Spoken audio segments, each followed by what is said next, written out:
സങ്കീർത്തനങ്ങൾ 55 അധ്യായം. സ്നേഹിതനാൽ വഞ്ചിക്കപ്പെട്ടവൻ. ദൈവമേ, എൻ്റെ പ്രാർത്ഥന കേൾക്കണമേ.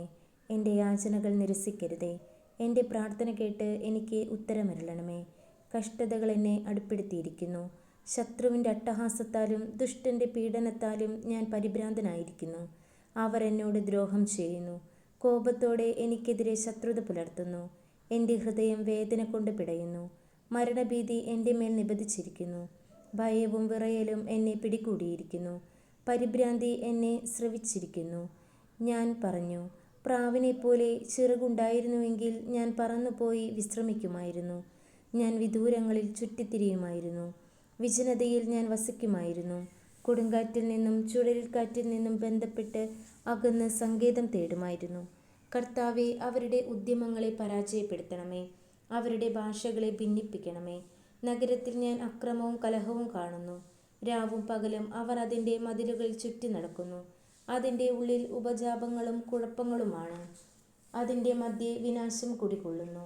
അതിൻ്റെ തെരുവുകളിൽ നിന്ന് മർദ്ദനവും വഞ്ചനയും വിട്ടുമാറുന്നില്ല. ശത്രുവല്ല എന്നെ നിന്ദിക്കുന്നത്. ആയിരുന്നുവെങ്കിൽ ഞാൻ സഹിക്കുമായിരുന്നു.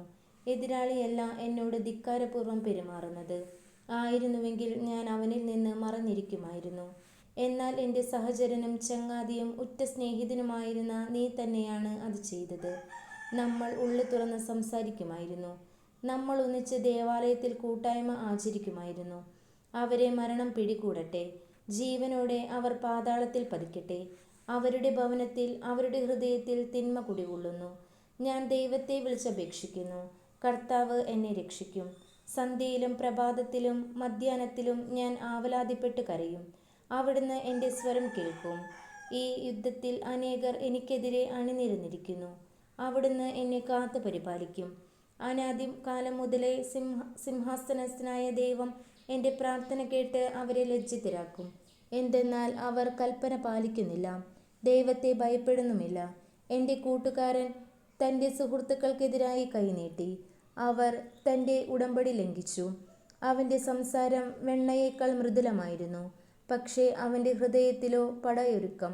അവൻ്റെ വാക്കുകൾ എണ്ണയേക്കാൾ മയമുള്ളവ, എന്നാൽ അവ ഉറയൂറിയ വാക്കുകളിൽ ആയിരുന്നു. നിന്റെ ഭാരം കർത്താവിനെ ഏൽപ്പിക്കുക. അവിടുന്ന് നിന്നെ താങ്ങിക്കൊള്ളും. നീതിമാൻ കുലുങ്ങുവാൻ അവിടുന്ന് സമ്മതിക്കുകയില്ല. ദൈവമേ, അങ്ങ് അവരെ അത്യഗാധത്തിലേക്ക് തള്ളി വീഴ്ത്തും. രക്തദാഹികളും വഞ്ചകരും ആയുസ്സിൻ്റെ പകുതി എത്തുകയില്ല. എന്നാൽ ഞാൻ അങ്ങയിൽ ആശ്രയിക്കും.